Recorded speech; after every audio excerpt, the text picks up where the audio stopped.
안녕하세요. 안녕하세요. 저는 김대용이라고 합니다.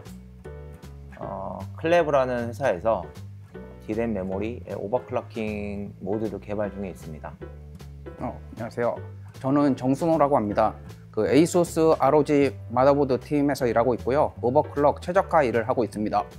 이전에 한국에서 제가 대만에 오기 전에 한국에서 있었을 때 그때 한국 클레버 사무실에서 뵌 적이 있었어요. 기억나시죠? 있었네요. 그때 2번인가 그럴 거야, 아마 2번인가. 맞아요. 그때 5년 전인가? 6년 전인 것 같아요. 6년 전. 6년 전에. 그때 처음 뵈갖고 그 후에 저는 그 후에 대만으로 넘어왔죠. 대만으로 넘어와서 계속 일하고 있는데 갑자기 오셨잖아요, 이쪽으로. 이쪽으로 발령 나셔갖고.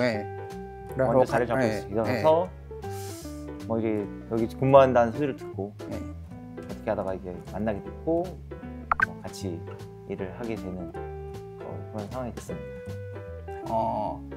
제가 오버클럭킹을 시작한 건 아마 초등학교 1학년 때일 거예요. 그때 몇 살이지? 7살인가?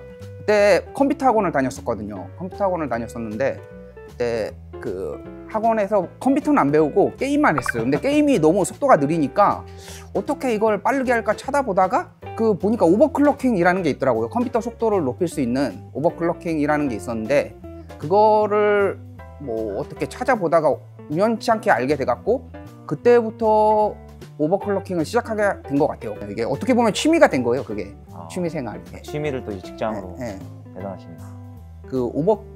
극한으로 오버클럭킹 하는 그쪽 카테고리는 그 랭킹이 있어요. 세계 HW봇이라고 그 오버클럭킹 사이트가 있는데 거기에 보면 전 세계 오버클럭커들이 거기서 다 활동하고 있거든요.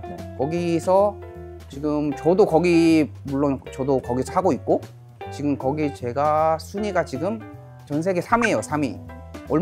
얼마 전에는 1위까지 갔다가 봤어요. 지금 랭킹이 떨어져서 지금 3위까지 떨어졌는데 아마 다시 1위 하실 거죠? 다시 1위 해야죠, 당연히. 거기서 활동하시는 이름이 세이프 디스크잖아요. 세이프 디스크가 항상 그 위쪽에 위치를 하고 있어요. 엄청 유명하시고 잘하시고 계신 거죠. 최근에 이제 뭐 메모리나 이제 매듭보드 쪽에서 발전한 걸 보면은 DDR4죠. DDR5로 지금 기술이 발전을 했죠. 지금 DDR5 같은 경우에는 4800부터 시작해서 5600, 6400, 심지어 7200까지 기본 동작 속도를 그렇게 변화를 주고 있습니다. 내년 하반기 때 7200이 기본 동작되는 플랫폼이 출시가 될 예정에 있습니다. 인텔은 XMP라는 걸 쓰고 그다음에 AMD는 X4라는 걸 쓰는데 그러니까 저희 메모리 회사들은 유저들이 편하게 오버클럭킹을 할 수 있게 거기에 XMP의 정보를 메모리에 심어줘요.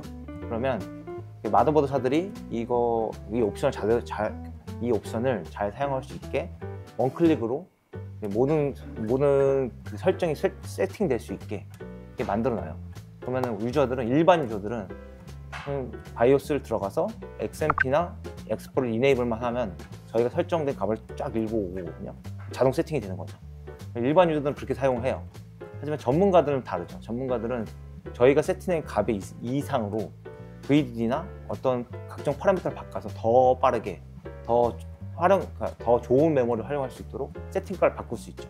우리 그 정순호 팀장님 같은 경우에도 이런 세팅 값들을 바꿀 수 있는 그런 것들을 되게 잘 알고 있고 전문가시죠. 대부분 일반 사용자분들은 그냥 예를 들어서 6000 메모리, 6200, 6400 사면은 그냥 그 속도로만 사용을 하시잖아요. 근데 뭐 전문가들은 그게 아니고 전압이라든지 타이밍, 메모리 클럭 이거를 전부 다 자기가 직접 변경을 해서 더 높은 속도로 사용을 하는 거죠. 사람들이 지금 중요시하는 게 그냥 가성비잖아요. 가성비. 전압이 좀 중요하고 거기에 중요하게 생각하는 파라미터들이 있잖아요. 예를 들어 뭐 프리퀀시도 있을 거고 그다음에 뭐 CL, 타이밍, TRP 이런 타이밍들 그걸 잘 맞춰야 되는 거죠. 이제 기본이 예를 들어서 TCL이 만약에 32잖아요. 30인데 만약에 자기가 더 속도를 더 올리고 싶다고 하면은 그럴 때는 뭐 VDD 뭐 전압 값을 더 올려갖고 또 안정성을 확보를 한다든지 그렇게 일반적으로 그렇게 다들 많이 하고 있잖아요. 자기가 일단 뭐 계속 트라이를 하면서 제일 좋은, 제일 안정적인 값을 찾는 게 중요한 거죠.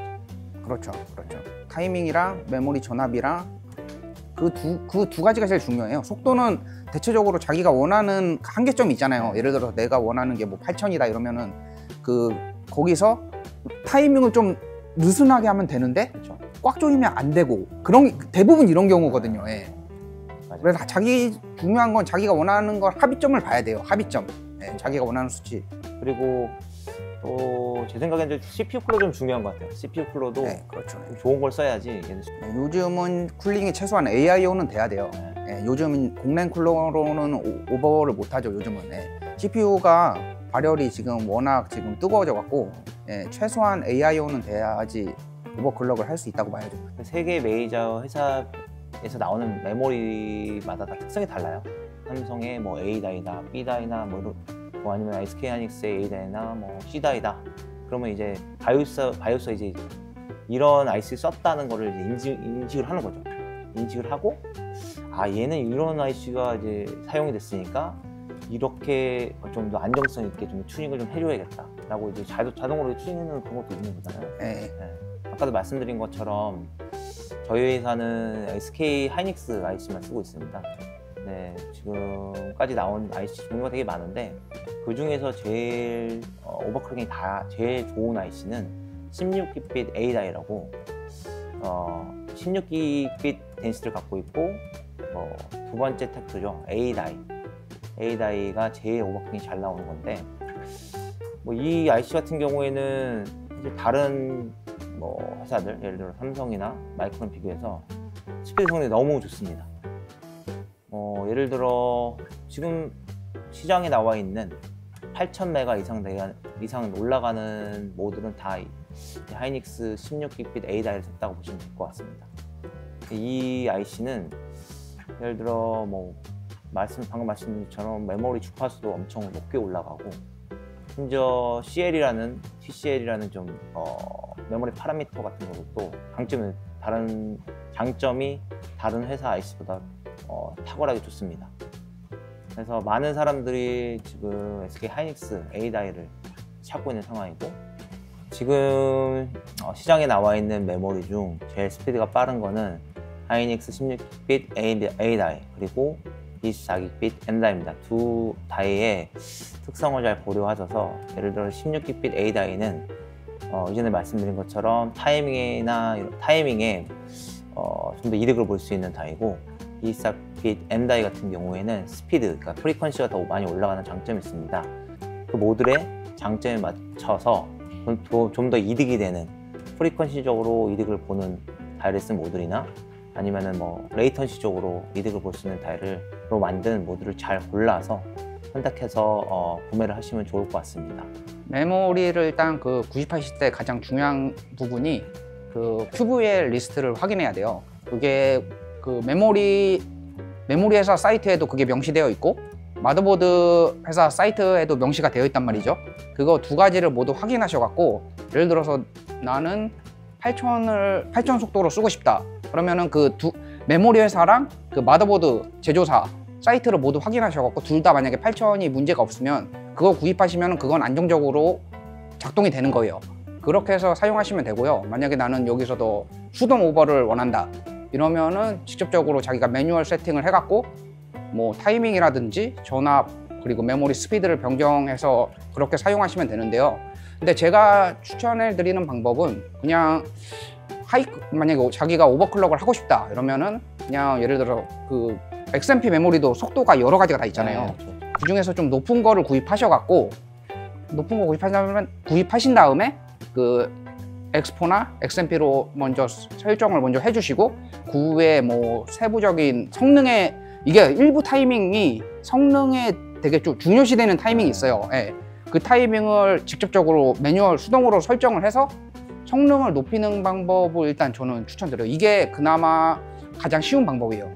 그냥 XMP나 X4 설정을 먼저 하신 다음에 그 성능에 좀 중요한 타이밍을 세팅을 따로 해갖고 그렇게 하시면 그 방법이 일단 가장 추천드리는 방법이고요. 예를 들면 7,000짜리 메모리를 사서 조금씩 좀 올려가면서 매뉴얼로 올려가면서 하는 것들이 좀 더 좋은 타이밍을 가질 수 있고 네. 좀 더 이득을 볼 수 있는 그렇죠. 쉽게도 오버클럭킹을 네.